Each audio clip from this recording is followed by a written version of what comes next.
మరి డిసెంబర్ నెలంతా కూడా అందరూ గిఫ్ట్ లోపల ఒకళ్ళు ఏం చేసుకుంటారు, గిఫ్టులు తీసుకుంటా ఉంటారు. డిసెంబర్ మాసంలోనే ఎక్కువగా షాపింగ్లు చేయడం జరుగుతూ ఉంటుంది. ఎక్కువ శాతం డిసెంబర్ మాసంలో ఎందుకంటే ఈ క్రిస్మస్కి ఎక్కువగా డెకరేషన్లు చేస్తూ ఉంటారు. ఈ క్రిస్మస్ నెలలో స్టార్లు కట్టడం, అక్కడ ఈ లైటింగ్లు, డెకరేషన్ అన్నీ కూడా ఎక్కువగా మరి డిసెంబర్ మాసంలో ఎక్కువగా షాపింగ్లు చేస్తూ ఉంటారు. ఎక్కువగా గిఫ్ట్లు ఒకరికొకళ్ళు గ్రీటింగ్స్ ఇచ్చుకోవడం, గిఫ్ట్లు ఇచ్చుకోవడం అనేది జరుగుతూ ఉంటుంది అనమాట. అయితే మరి బైబిల్లో కూడా లేఖనాల్లో కూడా గిఫ్టుల గురించి రాయబడి ఉందన్నమాట. ఒకళ్ళకొకళ్ళు గిఫ్ట్లు ఇచ్చుకోవడం, ఒకళ్ళకొకళ్ళు బహుమానాలు. గిఫ్ట్లు అంటే ఇంగ్లీష్లోనేమో గిఫ్ట్లు అంటారు, తెలుగులో ఏమంటారు బహుమానములు అంటారు. బహుమానములు అంటారు.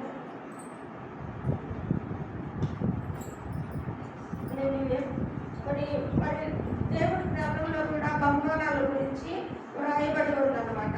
మరి నేను ఈరోజు నేను మాట్లాడుకున్నానంటే దేవుడు మనకి బైబిల్లో ఏ బహుమానాలు మనకి ఇవ్వాలనుకుంటున్నారు వాటి గురించి. అలాగే దేవుడు లేఖనాల్లో రాజులకు రాజులు బహుమానాలు ఇచ్చుకున్నారు. మరి రాణులు బహుమానాలు దేవుడు ఇచ్చారు.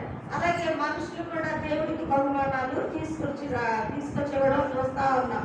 అలాగే దేవుడు కూడా మానవునికి ఆయన చేసిన సేవలకి బహుమానాలు ఇస్తామని చెప్పి దేవుడు చెప్తా ఉన్నాడు అనమాట. ఒకసారి మన రూతు గ్రంథం చూడండి, 2వ అధ్యాయం 12వ వచనం. ఆయన నీకు సంపూర్ణమైన బహుమానమును ఇచ్చును అని రాయబడింది. రూతు గ్రంథం 2వ అధ్యాయం 12వ వచనం చదవన్నారు. రూతు గ్రంథం 12వ అధ్యాయం.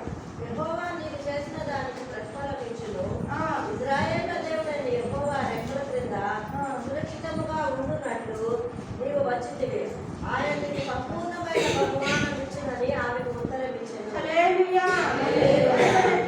దేవుడు ఏం రాయిస్తా ఉన్నాడంటే ఆయన నీకు సంపూర్ణమైన బహుమానమును ఇచ్చును అని రాయబడింది. సంపూర్ణమైన బహుమానము ఇస్తాడంట దేవుడు. బహుమానం మనకు ఇవ్వడానికి ఇష్టపడతా ఉన్నాడు. అయితే బైబిల్లో కొంతమంది రాజులు బహుమానం ఇచ్చుకున్నారన్నమాట. మరి సొలొమోను రాజుకి హీరాము రాజు వచ్చి బహుమానం ఇస్తా ఉన్నాడు. మరి చూడండి, రాజుల గ్రంథం 1వ అధ్యాయం, రాజులు 9వ అధ్యాయం 10-14 వరకు చదివినట్లయితే అక్కడ హీరాము రాజు వచ్చి సొలొమోను రాజుకి బహుమానం ఇస్తా ఉన్నాడు అనమాట. 9, 10, 14 10వ అధ్యాయం వచనం దగ్గర నుంచి 14 వస్తున్నారు. త్వరగా చూసుకుందాం. 1 రాజులు 9వ అధ్యాయం 10-14 వరకు. సొలొమోను యెహోవా మందిరమును రాజనగరును ఈ రెండింటిని 25 సంవత్సరములుగా కట్టించును. అతడు పని ముగించిన తర్వాత తూరు రాజైన హీరాము సొలొమోను కోరినంత మటుకు దేవదారు మానులను, సరళ వృక్షము మానులను, బంగారమును అతనికిచ్చి ఉన్నందున సొలొమోను గలిలియా దేశమందున్న 25 పట్టణములు హీరాము అప్పగించెను. హీరాము సొలొమోను తనకిచ్చిన పట్టణములను చూచుటకు తూరు నుండి రాగా అవి అతనికి దృష్టికి అనుకూలమైనవిగా కనపడలేదు. కనుక నా సహోదరుడా, నీవు నాకిచ్చిన ఈ పట్టణములు ఏ పాటివని నేటి వరకు వాటికి కాబూలు అని పేరు. హీరాము 240 మనుగుల బంగారమును రాజులకు పంపించును. కాబట్టి ఇది చూసిన రాజు అక్కడ బహుమానములు ఇచ్చుకున్నట్లు కనపడతా ఉన్నాయి అనమాట. అంటే ఒక రాజు వచ్చి ఒక రాజుకి బహుమానాలు ఇస్తూ ఉంటా ఉన్నాడు. ఆయనను కూడా అక్కడ అవి ఆయనకు నిష్ప్రయోజనములుగా కనపడతా ఉన్నాయి అంట. ఇవి ఇచ్చినవి ఏ పాటివి అని చెప్తా ఉన్నాడు అనమాట. అంటే ఒకళ్ళకొకళ్ళు బహుమానములు ఇచ్చుకుంటా ఉన్నారు. బహుమానములు ఇచ్చుకోవడం అనేది వాక్యానుసారమే. బహుమానాలు, గిఫ్టులు, మనం పెళ్ళిళ్ళకి గిఫ్ట్లు ఇస్తూ ఉంటాం, పుట్టినరోజులకి గిఫ్ట్లు ఇస్తూ ఉంటాం.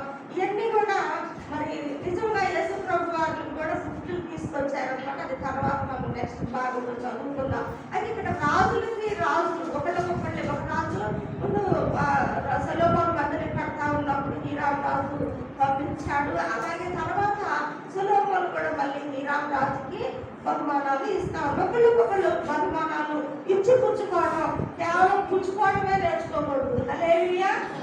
చాలా మంది పుచ్చుకోవడమే ఇష్టం కానీ ఇవ్వడం ఇష్టం ఉండదు. హల్లెలూయా. ఇక్కడ చాలా మంది ఏంటంటే పుచ్చుకోవడం భలే ఇష్టం కానీ ఇచ్చుకోవడం అనేది కొంతమంది అంటారంట. లోకంలో ఒక మాట ఉంటుంది, మా ఇంటికి వస్తా ఏం తెస్తారు, మీ ఇంటికి వస్తే ఏం ఇస్తారు. హల్లెలూయా.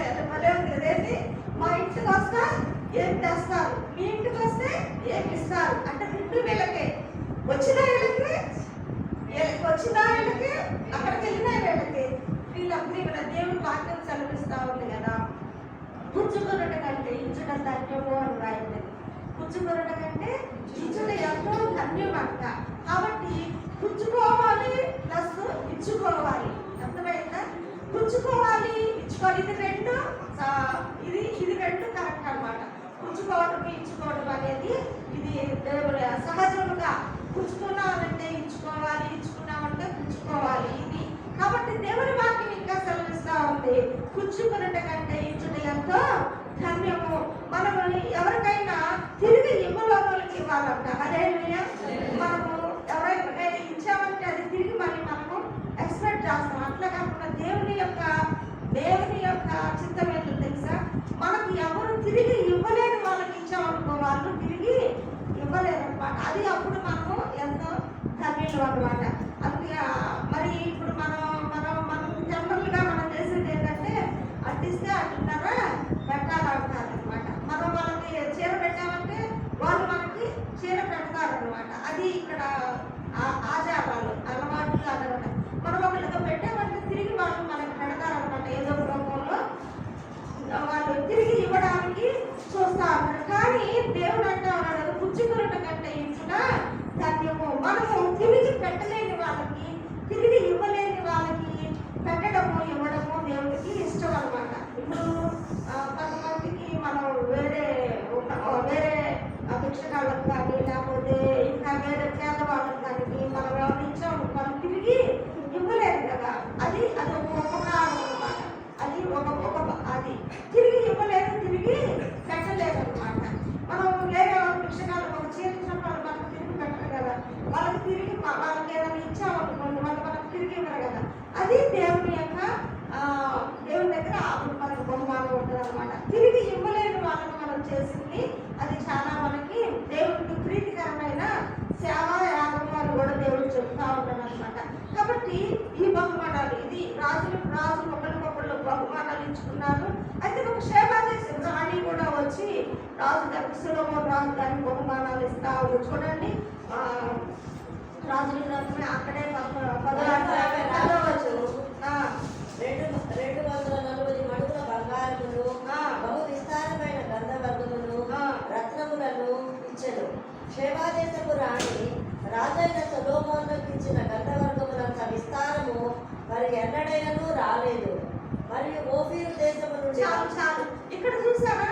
ఇప్పుడు ఇందాక మనం ఫస్ట్ భాగం చదువుకుని హీరాము రాజు సొలొమోను రాజు ఇచ్చుకున్నారు, పుచ్చుకున్నారు, బహుమానాలు ఇచ్చుకున్నారు. ఇప్పుడు ఇక్కడ మనం రెండో భాగంలోకి వెళ్ళినట్టయితే శేబాదేశపు రాణి సొలొమోను రాజుకు బహుమానాలు తెస్తా ఉంటాయి. అదే బహుమానాలు ఇస్తారు. 200 మనుషులు పొద్దున్నే కలుపుస్తున్నారండి. అసలు ఎంత పొద్దున్నే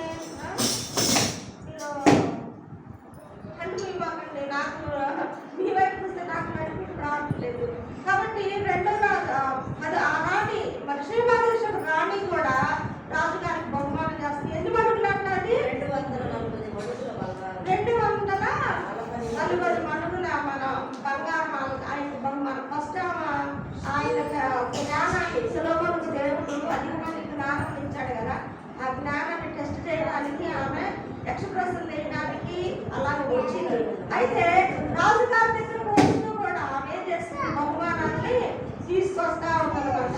ప్రియమైన దేవుని బిడ్డలాగా మనము మరి ఎవరి దగ్గరికైనా వెళ్ళినప్పుడు ఎట్లానే బహుమానాలు ఏదో ఒకటి మనము అంటే బంగారాలు వెళ్ళి సొంతలకు తీసుకెళ్తారులేండి. బంగారాలు ఉంగరాలని అక్షయులని సొంత కుటుంబస్తులైతే తప్పకుండా పెళ్లి కూతురికి మనం చేసుకోబోయే అమ్మాయి చేసుకుంటున్నాము వాళ్ళకి ఏం తీసుకెళ్తాం, నిశ్చితార్థానికి బంగారు ఉంగరము, బట్టలు, పట్టు వస్త్రాలు ఇలాంటివి తీసుకెళ్తా ఉంటారు.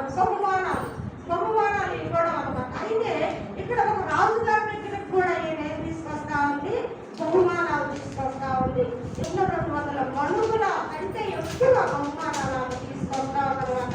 దీన్ని బట్టి మనం ఏం చేసుకోవాలి, మనం ఎవరి దగ్గరకైనా సేవకుల దగ్గరికి వెళ్ళినప్పుడు మనకు కూడా స్వీటో ఫ్రూట్స్ ఏమిటి మనము ఆ యొక్క బంగారు కలుగు వెంటనే కాదు, కానీ ఊరికే మనం మర్యాద పూర్వకంగా గౌరవపూర్వకంగా మనం ఏం చేయాలి, స్వీట్స్ కానీ ఫ్రూట్స్ కానీ ఏదో ఒకటి గౌరవంగా మనము అట్లా తీసుకెళ్ళడం అనేది మంచి పద్ధతి. ఈమె రాజుగారి దగ్గరకు తీసుకొస్తా చాలా బహుమానాలు తీసుకొచ్చింది. అయితే ఆ 200 మనుగులు వెండి కేజీ లెక్కలోకి వస్తేనంట 3888 కేజీలు బంగారం అంట. ఎంత చెప్పండి, 3888 కేజీల బంగారం అంట. మనకి కొంచెం ఒక కేజీ, ఒక అర కేజీ ఉంటేనే మనకి ఎంత సేమో కదా బంగారం ఉంటే. మొత్తం మీద టోటల్గా కింద నుంచి పైన పెట్టే అన్నిటిని లెక్క చేసుకుంటే ఒక అర కేజీ ఉండొచ్చు, కేజీ ఉండొచ్చు. అప్పుడు మనకి ఎంతో అసలు మాకు అవి ఉన్నాయి ఇవి ఉన్నాయి అని మనం ఎంతో అతిశయపడుతూ ఉంటాం అనమాట. కాబట్టి మనం ఎన్ని ఉన్నా కూడా అబ్రహాంకి ఎంతో బంగారము వెండి అన్ని చాలా ఉన్నాయి, కానీ ఆయనకి అక్కడ అతిశయపడినట్లుగా లేదు. అయితే ఇక్కడ మనము బహుమానం రాజుగారికి రాణి గారు తీసుకొచ్చిన బహుమానం. తర్వాత మరి మనుషులు దేవునికి ఇచ్చిన బహుమానం చూడండి. మత్తయి సువార్త 2:11 యేసుక్రీస్తు ప్రభువు గారు ఇచ్చినప్పుడు ఆయన బహుమానాలు తీసుకొస్తున్నారు కదా, జ్ఞానులు బంగారము వెండి సామ్రాణి ఈ బహుమానాలు తీసుకొస్తా ఉంటారు. అంటే మనుషులు దేవునికి ఇచ్చే బహుమానాలు ఇవన్నమాట. చూడండి మత్తయి సువార్త 2:11 బంగారము సామ్రాణి గోడము వీళ్ళు యేసు ప్రభువుని ఆరాధించడానికి తీసుకొస్తున్నారన్న. ఇంటిలోనికి వచ్చి తల్లి అయిన మరియను శిశువును చూసి సాగిలపడి ఆయనను పూజించి తమ పెట్టెలు విప్పి బంగారమును సామ్రాణిని గోడమును కానుకలుగా ఆయనకు సమర్పించింది. చూసారా, వాళ్ళు కూడా మరి బహుమానాన్ని యేసు ప్రభు గారికి దేవుడికి మనుషులు ఇచ్చిన బహుమానం. మనం ఫస్ట్ చెప్పుకునేది రాజులకు బహుమానాలు ఇచ్చుకున్నారు. తర్వాత రాణి రాజులకు బహుమానము తీసుకొచ్చింది. ఇప్పుడు మనుషులు దేవునికి బహుమానము తీసుకొచ్చారు. మనుషులు దేవునికి బహుమానం తీసుకొచ్చారు, బహుమానం తీసుకొచ్చారు అనమాట.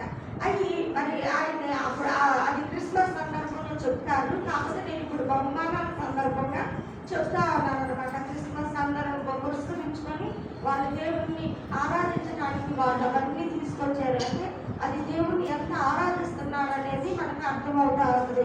అయితే ఇక్కడ మన బహుమానాలు రాజులకు బహుమానం ఇచ్చుకున్నారు. మరి మనుషులు రాణి రాజుకు బహుమానం తీసుకొచ్చింది. అలాగే మనుషులు దేవుడికి బహుమానాలు తీసుకొచ్చారు.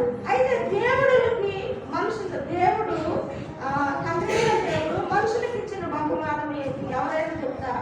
తండ్రి అయిన దేవుడు లోకంలో ఉన్న మనుషులందరికీ ఇచ్చిన ఒక పెద్ద బహుమానము.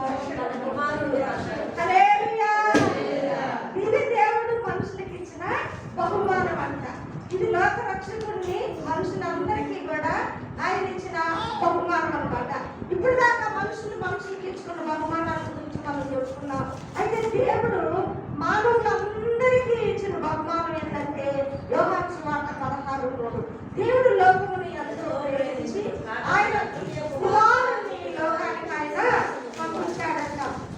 పంపించి 3:16 అనమాట. అది అసలు విలువైనది అనమాట. దేవుడు మనుషులకి ఇచ్చిన బహుమానం. ఎందుకంటే తన ఏకైక కుమారుని సైతము ఆయన ఈ లోకానికి పంపించి మానవులందరినీ రక్షణార్థం నిమిత్తము మానవులందరినీ రక్షించుకోవడానికి లోక కళ్యాణం కోసము మరి ఆయన్ని జగత్ రక్షకుడుగా ఈ యొక్క భూమి మీదకి పంపించడం మనం చూస్తా ఉన్నాం. మనుషు కుమారుడిగా పంపించాడు అనమాట. ఇది దేవుడు మానవులకు ఇచ్చిన బహుమానముగా మనం చూస్తా ఉన్నాం. చూసారా, ఆయన ఇచ్చే బహుమానము ఆయన ఎంత ఉన్నది అంటే యెషయా గ్రంథం 40:10 యెషయా గ్రంథం 40:10 ఆయన ఇచ్చిన బహుమానము ఆయన ఎంత ఉన్నది. చదవండి.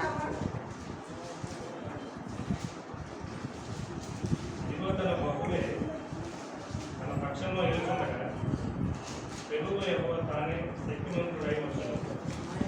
ఆయన ఇచ్చి బహుమానము ఆయన ఎదుట ఉంది. ఆయన చేయు ప్రతీకారము ఆయన ముందుగా నడుస్తుంది. చాలు చాలు. ఆయన ఇచ్చి బహుమానం ఏంటంటే ఆయన యొద్దనే ఉన్నది అని చెప్తా ఉన్నాడు. కాబట్టి దేవుని యొద్ద మరి అనేకమైన బహుమానములు ఉన్నాయని మనకు అర్థమవుతా ఉందన్నమాట. దేవుడు ఆయన ఇచ్చి బహుమానం ఆయన యొద్ద ఉన్నది.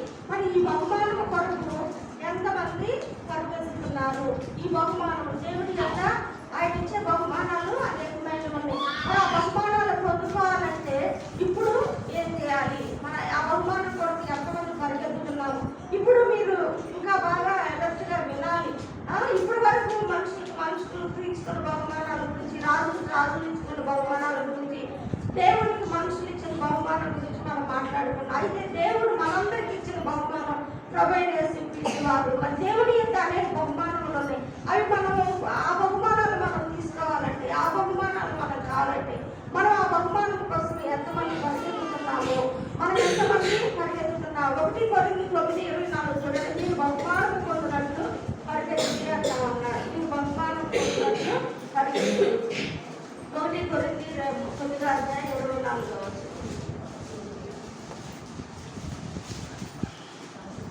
దాని కొరకే పందెపు పొలంగా ముందు పరిగెత్తు వారందరూ పరిగెత్తుతురు కానీ ఒక్కడే బహుమానము పొందునని మీకు తెలియదా? అయితే అటువలే మీరు బహుమానము పొందినట్టుగా పరిగెత్తుంది. దేవుని యొక్క బహుమానములు ఉన్నవి. అయితే ఆ బహుమానం మనకు కావాలంటే మరి మనం ఎలా పరిగెత్తుతున్నాము? అక్కడ పరిగెత్తడానికి బహుమానం పొందినంతగా మనం పరిగెత్తుతున్నావా అంటే దేవుని యొక్క బహుమానం మనం పొందడానికి రూటు దగ్గర ఏం చెప్పాడు? దేవుడు నీకు సంపూర్ణమైన బహుమానం నేను ఇస్తానని చెప్పాడు. ఆ బహుమానం ఎవరి దగ్గర ఉంది? దేవుడి దగ్గర ఉంది. ఆ బహుమానాలు మనం పొందుకోవాలంటే అంటే ఇది దేవుని కొరకు చేసిన నీవు ఈ లోకంలో దేవుని కొరకు ఏ పని అయితే చేస్తావో దేవుని కొరకు నువ్వు ప్రయాసపడిన దాన్ని బట్టి, దేవుని కొరకు చేసిన దాన్ని బట్టి నీకు ఈ బహుమానము వస్తాయి అన్నమాట. అంటే దేవుడు ఈ లోకానికి మనుషులందరి కొరకు ఇచ్చిన బహుమానం యేసు ప్రభువు. అయితే యేసు ప్రభు వారి కోసం నీవేం చేస్తావో, నీవేమి ఎలా పరిగెడతావో, ఆయన రక్షణ సువార్తను ప్రకటించడానికి నువ్వు ఎలా పరిగెడుతున్నావు, పరిగెడుతున్నావా, ఏం చేస్తున్నావో అయితే దానికి ఇచ్చే బహుమానం అక్కడ చెప్తా ఉందన్నమాట. అది ఒకటి, మీరు బహుమానం పొందినంతగా పరిగెత్తుడి అంటా ఉన్నాడు.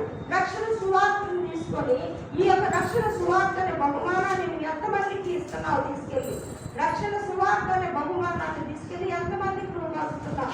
మరి ఈ నెలంతా అందరూ కూడా ఎవరికి వాళ్ళే దేవుని యొక్క సువార్తను వినిపించాలి, దేవుని యొక్క సువార్తను వినిపించాలని అందరూ కూడా ప్రయాసపడగా ఉంటా ఉంటారన్నమాట. వ్యక్తిగతంగా వేసుకుందాం ప్రశ్న, ఈ రక్షణ సువార్త అనే బహుమానాన్ని నువ్వు ఎంతమందికి దగ్గరికి షేర్ చేసావు? ఎంతమంది దగ్గరికి తీసుకెళ్ళావు ఈ బహుమానాన్ని? చుట్టాలింటికి వెళ్తాం, కాయలు మోసుకెళ్తాం సంచి నిండా, మరి బంధువుల దగ్గరికి వెళ్తాం, మనం అన్ని మోసుకెళ్తా ఉంటాం అనమాట. అంటే కాయలు తీసుకున్నాం, అదే ఫ్రూట్స్ తీసుకొని, అవి తీసుకొని, ఇవి తీసుకొని మన పిల్లల దగ్గరకు మోసుకెళ్తాం. ఇన్ని అన్ని వాళ్ళు ఏవి ఇష్టపడతారో అవన్నీ తీసుకొని వెళ్తాం అనమాట. అయితే ఈ బహుమానాలు రక్షణ సువార్త అనే బహుమానాన్ని తీసుకొని నువ్వు ఎంతమంది దగ్గరికి వెళ్ళావని దేవుడు నిన్ను అడుగుతా ఉన్నాడు. వ్యక్తిగతంగా ప్రశ్నించుకున్నా, ఎంతమంది దగ్గరికి రక్షణ సువార్త అనే బహుమానాన్ని నువ్వు తీసుకొని వెళ్ళగలిగావు? నడుస్తున్నా అంటే అక్కడ ఏం చెప్తా అన్నాడు? నిల్చోవద్దు, కూర్చోవద్దు అన్నాడు కదా. అక్కడ ఒకటి చెప్తాను అన్నాడు, ఆలోచించద్దు, నిలవద్దు, నడువుతా అంటే అక్కడ ఇంకొక కోణంలో మనం మాట్లాడాలి. ఒకప్పుడు అంట ప్రజలు దేవుని యొక్క సువార్తని రక్షణ సువార్తను తీసుకొని పరిగెత్తేవాళ్ళు అంట. అర్థమవుతా ఉందా? అక్కడ ఏమన్నాడు? నిల్చోవద్దు, కూర్చోవద్దు, నిల్చోవద్దు, పరిగెత్తాలి. దుష్టుల ఆలోచన చెప్పుకున్నాడు,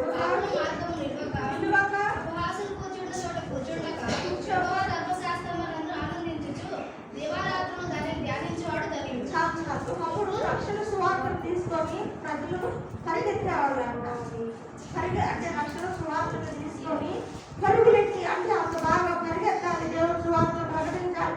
దేవుని సువార్త ఒక రోజు ఎవరికి చెప్పకుండా నేను తినకూడదు, తాగకూడదు, పడుకోకూడదు అన్నంత ఇదిలో మనుషులు దేవుని సువార్తను ఆ విధంగా ప్రకటించేవాళ్ళంట. ఇప్పుడు పరిగెత్తడం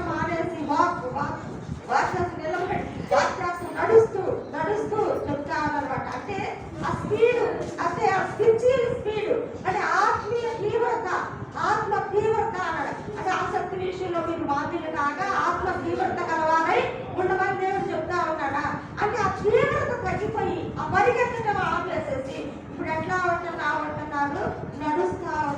నడుస్తూ ఉన్నారు అంటే స్పీడ్ తగ్గిపోయింది నడుస్తూ ఉన్నారంట. కొంతమంది ఇంకా నడవడం కూడా మానేసి నిలబడి చెప్తా ఉన్నారంట. అంటే ఆత్మీయ నేను చెప్తుంది ఏంటంటే ఆత్మీయ తీవ్రతల గురించి అంటే ఆ మంట ఆ వేడి తగ్గిపోయి ఆ యొక్క పరిగెత్తడం మానేసి నడుస్తూ చెప్తా ఉన్నారంట. ఇంకా నడుస్తూ చెప్పడం మానేసి వాళ్ళు నిలబడి చెప్తా ఉన్నారు. అక్కడే ఉన్నాడు కూర్చోవద్దు నిలబడవద్దు అలా నడవద్దు అని చెప్తున్నాడు. అయితే అక్కడ ఆత్మ సంబంధంగా అక్కడ చూసినట్లయితే పరిగెత్తడం మన ఇక్కడేమో మనం కొరింథీలో చేస్తున్నట్టు మీరు బహుమానం పొందినట్లుగా పరిగెత్తుంది అని చెప్పాడు. పరిగెత్తడం మానేసి నడుస్తూ చెప్తా ఉన్నాడు. నిలబడి చెప్తా ఉన్నాడు. నిలబడడం మానేసి నిలబడి చెప్పడం కూడా మానేసి కూర్చున్నారు అని చెప్తున్నారు అనమాట. హల్లెలూయా. కూర్చోవద్దు నిలబడద్దు నడవద్దు. నాకు అదే చెప్తుంది దుష్టుల ఆలోచన చొప్పున నడవద్దా నిలువద్దా కూర్చున్నాడు. హల్లెలూయా. నిలవద్దన్నాడు నడవద్దన్నాడు కూర్చోవద్దన్నాడు. అయితే ప్రజలు దేవుని యొక్క స్వార్థ రక్షణ స్వార్థ అనే బహుమానాన్ని తీసుకొని పరిగెత్తడం మానేసి ఇక్కడ దేవుడు చెప్పిందేమో మనకి బహుమానం పొందినట్లుగా మీరు పరిగెత్తండి అని చెప్పాడు అనమాట. ఈ రక్షణ సువార్త అనే బహుమానాన్ని మీరు ఇతరులకి తీసుకొని వెళ్ళి ఈ విధంగా పరిగెత్తమని దేవుడు చెప్తా ఉంటే ఈనాడు మానవులు ఇట్లా ఆత్మ తీవ్రత చల్లారిపోయి అంటే ఆత్మ తీవ్రత తగ్గిపోయి అంటే ఆసక్తి విషయంలో మాలినైపోయి ఆత్మ తీవ్రత తగ్గిపోయి మనుషులు పరిగెత్తడం ఆపేసేసి వాళ్ళు నడుస్తూ చెప్తున్నారు. నడవడం కూడా మానేసి నిలబడి చెప్తున్నారు. నిలబడడం మానేసి ఏమైంది కూర్చోవడం కూడా మానేసి పడుకుంటారంట. హల్లెలూయా. అంటే ఆ విధంగా స్పిరిచువల్ తీవ్రత అంటే ఆత్మ తీవ్రత అనేది ఆ వేడి ఆ పవర్ అనేది ఆ మండుచు ప్రకాశించడం అనేది అంటే అది తగ్గిపోయి పూర్తిగా నడుస్తూ నిలబడి కూర్చుని పడుకొని ఆ విధంగా అయిపోతారని అక్కడ వాక్యం సెలవిస్తా ఉంది. రెండోసార్లు మనము కీర్తనలు కష్టం ఒకటి ఏదో సార్లు చదువుకుంటున్నాం కదా 1-3 కానీ మనం ఏంటి ఏదో చెడ్డల దగ్గర కూర్చోవద్దు చెడ్డల దగ్గర నిలబడకూడదు చెడ్డల దగ్గర అక్కడ ఉండకూడదు అంతవరకు అంటాము. కానీ ఆత్మీయ కోణంలో చూడండి ఎన్నో మర్మాలు మనకి దాగి ఉంటా ఉంది అనమాట. మనుషులు భగవాను కొరకు పరిగెత్తమంటే పరిగెత్తకుండా నిలబడుతున్నారు కూర్చుంటున్నారు నడుస్తున్నారు. ఇంకా అది కూడా కూర్చోవడం కూడా మానేసి పడుకుంటూ ఉన్నారు అనమాట. అంటే ఆత్మ తీవ్రత ఆ విధంగా చల్లారిపోతుంది ప్రజల్లో అని అక్కడ అర్థం అనమాట. కాబట్టి మనము అయితే మనం బహుమానము కావాలంటే తప్పకుండా పరిగెత్తాలి. యెషయాలో మనం చదువుతున్న ప్రకారం ఆయన ఇచ్చి బహుమానం ఆయన ఎద్దు ఉన్నది. హల్లెలూయా. ఆయన ఇచ్చి బహుమానం ఆయన ఉన్నప్పుడు ఆ బహుమానం మనం కావాలంటే మన బహుమానం పొందినంతగా పరిగెత్తాలి. మన అపొస్తలుడైన పౌలు పరిగెత్తుతున్నాడు చూడండి. ఫిలిప్పు 14:3-14లో క్రీస్తు యేసునందు దేవుని ఉన్నతమైన పిలుపుకు కలిగి బహుమానం పొందవలెను గురి ఎత్తి పరిగెత్తుతున్నారు. హల్లెలూయా.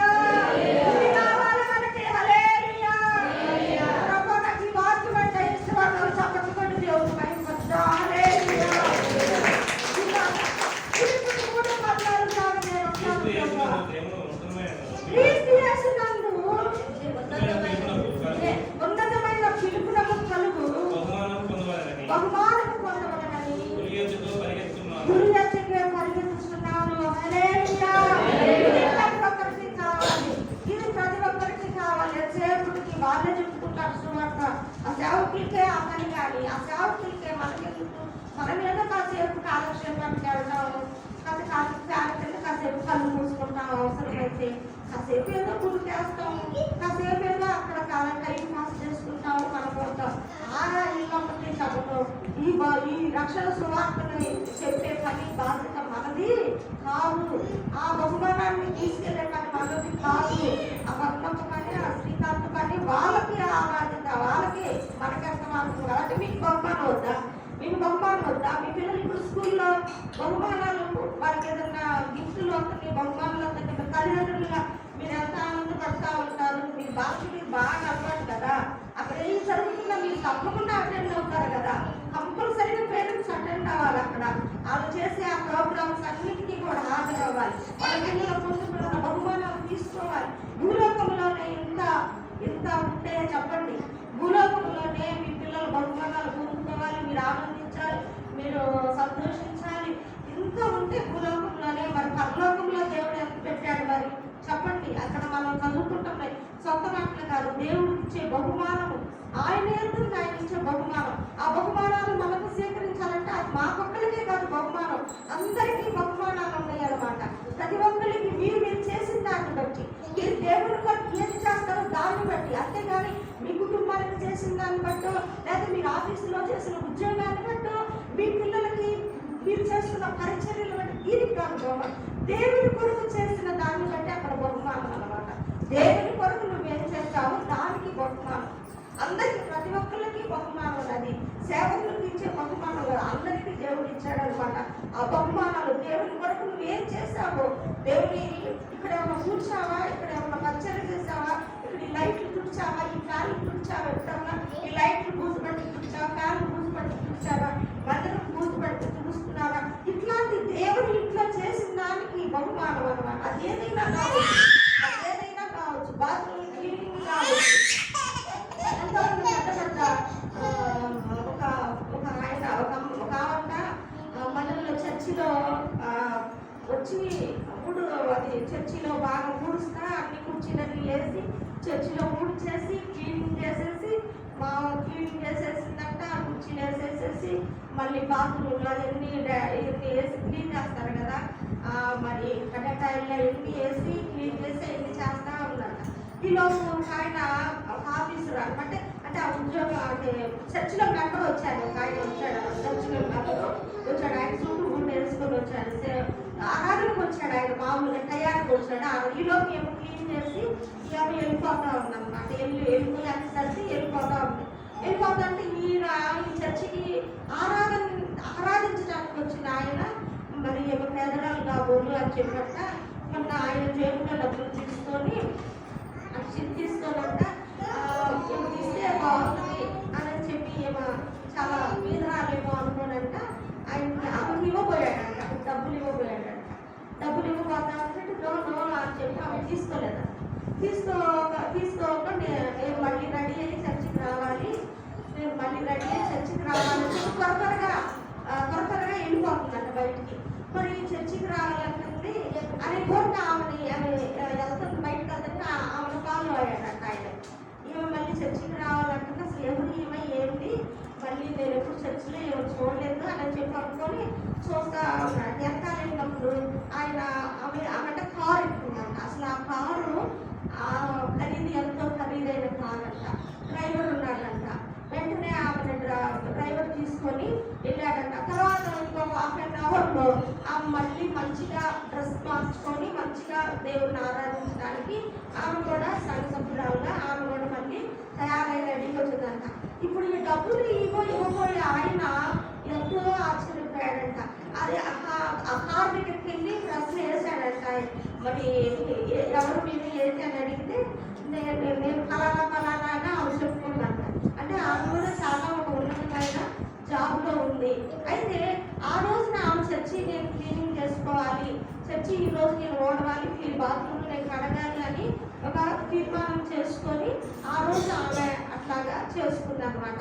ఆయన చాలా సిగ్గుపడ్డాడంట. ఎవరు ఈ డబ్బులు ఆమెకి నేను ఎవరో ఒక పేదరాలని నేను ఎట్లా ఇవ్వడం, కానీ ఆమె ఇంత సంపన్న స్థితిలో ఉంది, ఇంత ఉన్నతమైన స్థితిలో ఉంది, ఇంత బెంచ్ కారులో తిరుగుతా, ఇంత ఒక ఉన్నతమైన చాలా ఖరీదైన కారు, 40 లక్షల కార్లు కూడా ఉన్నాయి. ఇంత కారులో తిరుగుతా కూడా ఆమె చర్చికి ముందే వచ్చి ఒక గంట ముందు వచ్చి ఈ క్లీనింగ్లన్నీ చేసి ఇవన్నీ చూశాడు కదా ఆయన కళ్ళారా. ఆయన చాలా సిగ్గుపడ్డాడంట. తర్వాత ఆయన కూడా నేను కూడా ఒక వారం ఇలా చేయాలి. అప్పుడు దాకేంటి వాళ్ళ లీడర్స్ అంటే వాళ్ళ లీడర్స్ వాళ్ళ నాయకులు అంటే మేము చాలా జాబ్ హోల్డర్స్, మేము ఇలాంటి పనులు మేము చేయకూడదు అని వాళ్ళ లెక్క ఇవ్వాలి. ఇలాంటి పనులు మేము చేసేవాళ్ళము కాదు. మేము అఫీషియల్ గా వస్తాము, అఫీషియల్ గా చర్చలో కూర్చుంటాము, అఫీషియల్ గా వాక్యం వింటాము, అఫీషియల్ గా వెళ్ళిపోతాము. ఇవన్నీ మేము చేసేవి కాదు అని అప్పుడు దాకా తన అభిప్రాయం అన్నమాట. ఎప్పుడైతే ఆమెను చూశాడో అతను వెంటనే సిగ్గుపడ్డాడంట. ఏమైనా దేవుని పెట్టాలా? సిగ్గుపడవలసిన విషయంలో ఆశ్చర్యపడుతున్నాం. మేము ఆలోచించుకోండి ఒకసారి. సిగ్గుపడవలసిన విషయంలో మనం అసహ్యపడతా ఉన్నామే. వృద్ధాగా అసహ్యపడుతున్నాడు దేవుడు, వృద్ధాగా అసహ్యపడతా ఉన్నాడు.